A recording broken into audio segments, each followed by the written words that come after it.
Hi there, Creeksiders. Gregg Armstrong here. Hope you're doing okay. I'm here in open space, as you can see.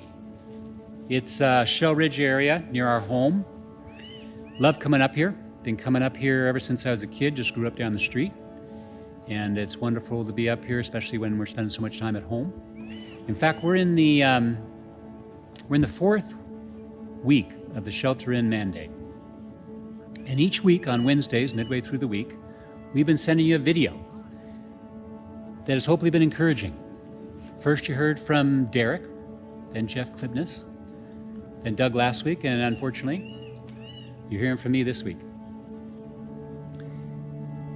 The writer of Hebrews said, encourage one another day by day as long as it's still called today. That's pretty clear instruction. Encourage one another day by day. But you know, it's not always easy because we're guarded. And in order to find out how someone needs to be encouraged, you got to figure out what's going on in their life. Where are they at? So today, though, with what's going on, you don't need to wonder. Everyone's concerned about the same thing. It's the coronavirus. In fact, for the first time that I can ever remember, the entire world is focused on one thing, and it's that. So why? What's driving that? Is it because we're all afraid of getting a bad flu bug for 2 or 3 weeks? I don't think so. We have the flu season every year and we don't freak out like this. Is it about the inconveniences of being at home and not being able to go to work, drive around, do whatever you're going to normally do? I don't think that's the case either. In fact, don't tell anybody, but I think it's kind of cool. We get to spend time with people we love, which we normally don't get enough time for, because we're so strung out with all our other demands. Get to go on walks. Get to pray more, think more, read more. It's a simpler life. So I don't think it's the shelter in. I don't think it's the inconvenience. How about the economy? Certainly that's a big one. People are losing jobs. Stock market's going down. Retirement accounts are going down. It's serious. But you know, the economy's always cyclic. So this is nothing really new. It's just being caused by something new. So I don't think it's the economy. How about the healthcare system? There's one for you. Are we concerned about the healthcare system? No. We're concerned about the healthcare system getting overwhelmed. That's the concern. Because if I get the coronavirus, or you get the coronavirus, and then our lungs take a beating, and we go in to get a ventilator, use of a ventilator, and there's none available, we're done. Maybe in just a few days we're done. So really, what's causing the concern, the main concern of the world, and why we're so focused on this, is because this thing's causing a lot of deaths. More than normal. And we can't even see it. So we've got this enemy lurking around. But the actual enemy isn't virus, it's what it causes, which is death itself. So how do you encourage ourselves individually and one another when we're facing death? Well, Peter wrote to a group of people which are now in modern-day Turkey. Well, they aren't there, but that's the area that they lived in. And he said these words in the opening part of his letter.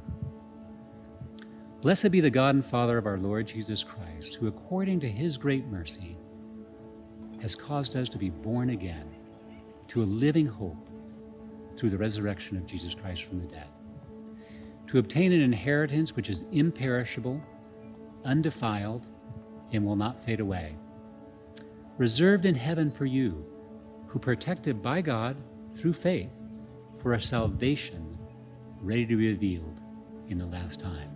In this you greatly rejoice. Is that a cool passage or what? And what a timely one for us today. Born again to a living hope through the resurrection of Jesus Christ from the dead.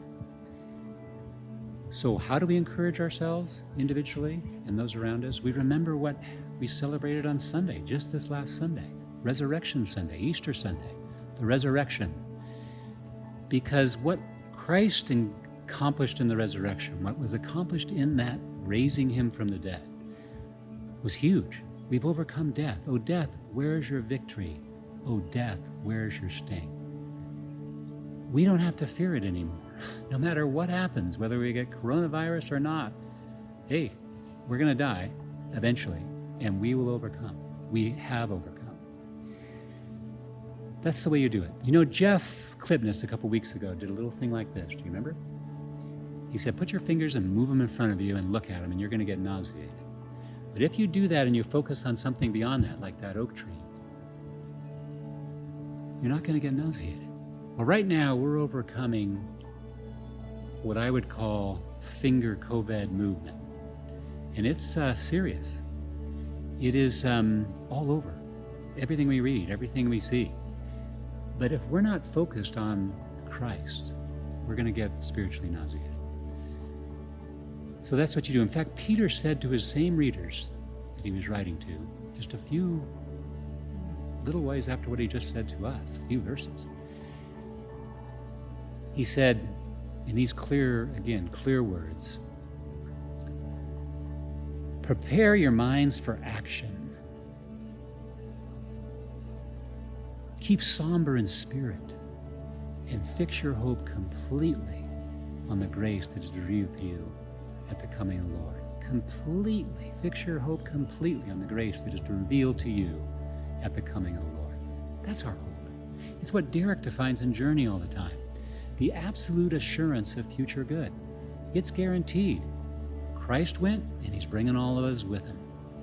It's where we're going to be, in a new world, without viruses, without sin, with him there. It's going to be fantastic. No condemnation in any way, no nothing. No corruption. That's what we have to look forward to. Now, I'm going to finish this video with a short story that happened to me over 40 years ago.